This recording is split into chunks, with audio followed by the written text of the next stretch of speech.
कबीर जी भारत के महान संत, आध्यात्मिक कवि और समाज सुधारक थे। कबीर पंथियों के अनुसार कबीर जी का जन्म काशी में लहरतारा तालाब में कमल के सुंदर पुष्प के ऊपर बालक के रूप में हुआ। उन्होंने बचपन में धार्मिक शिक्षा गुरु रामानंद जी से ली। कबीर जी हिंदी साहित्य के भक्ति काल के निर्गुण शाखा के महान कवि थे। जीवन यापन के लिए वे जुलाहे का काम करते थे। उन्होंने सदा समाज में फैली कुरीतियों, कर्मकांड, अंधविश्वासों का विरोध किया। वे अंधविश्वास, पाखंड, ढोंग और दिखावे के विरुद्ध थे। उन्होंने समाज में व्याप्त आडंबरों, बुराइयों पर अपनी लेखनी के माध्यम से कुठाराघात किया। उन्होंने अपने दोहों के माध्यम से जीवन जीने की सही राह दिखाई है। उनकी रचनाएं अत्यंत सरल भाषा में हैं। उनकी वाणी सिखों के धार्मिक ग्रंथ साहिब श्री गुरु ग्रंथ साहिब जी में भी संकलित है। कबीर जी को हिंदू और मुस्लिम दोनों ही समुदायों के लोग समान रूप से सम्मान देते हैं। उन्होंने हिंदू मुस्लिम एकता की मिसाल कायम की है। उन्होंने अपनी मृत्यु के लिए काशी के स्थान पर मगहर को चुना था। ऐसा उन्होंने लोगों के मन से अंधविश्वास निकालने हेतु किया, क्योंकि तब ऐसी मान्यता थी कि जिस व्यक्ति की मृत्यु मगहर में होती है उसे स्वर्ग में जगह नहीं मिलती है। मानवता ही उनका धर्म था। हिंदू और मुस्लिम दोनों ही समुदायों के लोग उनका सम्मान करते हैं। मगहर में उनकी समाधि भी है और मजार भी। कबीर जी की कुछ रचनाएं अर्थ सहित इस प्रकार हैं। ऐसी वाणी बोलिए मन का आपा खोए, औरन को शीतल करे आपहु शीतल होए। अर्थ कबीर जी ने समझाया है कि नम्रता पूर्वक बोलना चाहिए, अपने आप को बड़ा सिद्ध नहीं करना चाहिए। ऐसी वाणी बोलनी चाहिए जिससे अन्य भी सुख महसूस करें और स्वयं को भी शांति मिले। पोथी पढ़ पढ़ जग मुआ, पंडित भया न कोय। ढाई आखर प्रेम का, पढ़े सो पंडित होए। अर्थ बड़ी बड़ी किताबें पढ़कर संसार में कितने लोग मृत्यु के द्वार पहुंच गए, लेकिन सभी विद्वान न हो सके। कबीर मानते हैं कि यदि कोई प्रेम के केवल 2.5 अक्षर ही अच्छी तरह से पढ़ लें, अर्थात प्यार का वास्तविक रूप पहचान ले, तो वही सच्चा ज्ञानी होगा। निर्धन गिरे पहाड़ से, कोई न पूछे हाल। धनी को कांटा लगे, पूछें लोग हजार। मैं बड़ी बलाए है, सके सो निकसी भाग। कब लग राखों है सखी, रुई लपेटी आग। अर्थ अहंकार बहुत बुरी वस्तु है। हो सके तो इससे निकलकर भाग जाओ। मित्र, रुई में लिपटी इस अग्नि रूपी अहंकार को मैं कब तक अपने पास रखूं। संगत कीजै साधु की, कभी न निष्फल होए। लोहा पारस परस्ते, सो भी कंचन होए। अर्थ जैसे पारस पत्थर का स्पर्श पाकर लोहा सोना बन जाता है, इसी प्रकार साधु की संगत करने से व्यक्ति के अंदर सद्गुण और ज्ञान आ जाता है। मूर्ख से कहना नहीं, कहे कबीर विचार। ज्ञानी से ना छुपाइए, यही सत्य है सार। काम क्रोध मद लोभ की, जब लग घट में खान।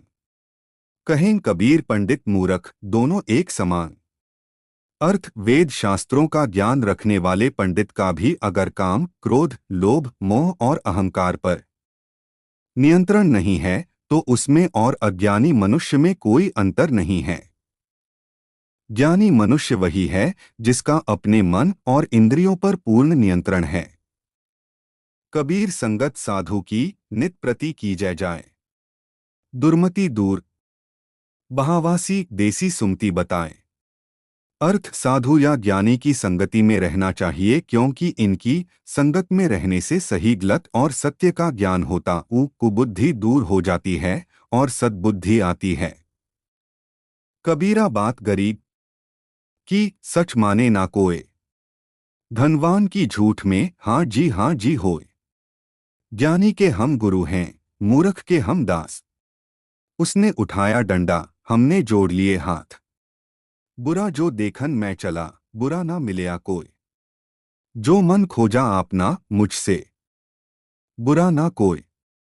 देख कबीरा दंग रह गया, मिला ना कोई मीत। मंदिर मस्जिद के चक्कर में खत्म हो गई प्रीत। जाता है सो जान दे, तेरी दशा न जाए। खेवटिया की नाव ज्यों घने मिलेंगे आए। अर्थ जो जाता है उसे जाने दो, तुम अपनी स्थिति को दशा को ना जाने दो। यदि तुम अपने स्वरूप में बने रहोगे तो केवट की नाव की तरह अनेक व्यक्ति आकर तुमसे मिलेंगे। बड़ा भया तो क्या भया, जैसे पेड़ खजूर, पंछी को छाया नहीं फल लागे अति दूर। अर्थ जिस प्रकार खजूर के पेड़ के इतना ऊंचा होने का कोई लाभ नहीं, क्योंकि ना तो वह किसी को छाया देता है और उसके फल भी बहुत ऊपर लगते हैं, उसी प्रकार यदि आप किसी का भला नहीं कर पा रहे तो ऐसे बड़े होने से कोई लाभ नहीं। दुर्लभ मानुष जन्म है, देह ना बारंबार। तरुवर ज्यों पत्ता झरे, बहुरी ना लागे डार।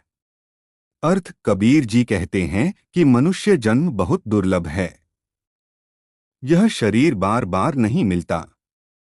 जिस प्रकार डाल से पत्ता झड़ने के बाद दोबारा डाल पर नहीं लगता, जग में बैरी कोई नहीं जो मन शीतल होए। यह आपा तो डाल दे, दया करे सब कोए। अर्थ यदि आपका मन शीतल है तो दुनिया में कोई आपका दुश्मन नहीं बन सकता। कबीर कुआं एक है, पानी भरे अनेक।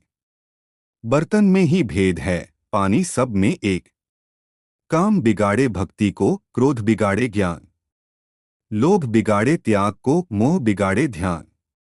देख कबीरा दंग रह गया, मिला ना कोई मीत। मंदिर मस्जिद के चक्कर में खत्म हो गई प्रीत। कबीर यह मन मलिन है, धोए ना छूटे रंग। एक छूटे सतनाम से, एक छूटे सत्संग। अर्थ जीव का मन मैला है, पर तीर्थों में नहाने से मन की मैल जाने वाली नहीं है, क्योंकि पानी सिर्फ शरीर की मैल धोता है। मन की मैल तो केवल सत्यनाम और सत्संग से ही जा सकती है। रहना चाहे संसार में, मिलना चाहे करतार। कहे कबीर कैसे बने दो घोड़े असवार। अर्थ जैसे दो घोड़ों की एक साथ सवारी नहीं की जा सकती, उसी प्रकार जब तक आत्मा की आंखों पर मोह माया का पर्दा पड़ा हुआ है, उसे हटाए बिना परमात्मा से मिलन संभव नहीं है। नहाए धोए क्या हुआ, जो मन मैल न जाए। मीन सदा जल में रहे, धोए बास न जाए। अर्थ कितना भी नहाने से मन का मैल नहीं जाता। जैसे मछली सदा पानी में रहती है, फिर भी वह साफ नहीं होती, उसमें से तेज बदबू आती है। धन्यवाद। कृपया लाइक, सब्सक्राइब और शेयर करें।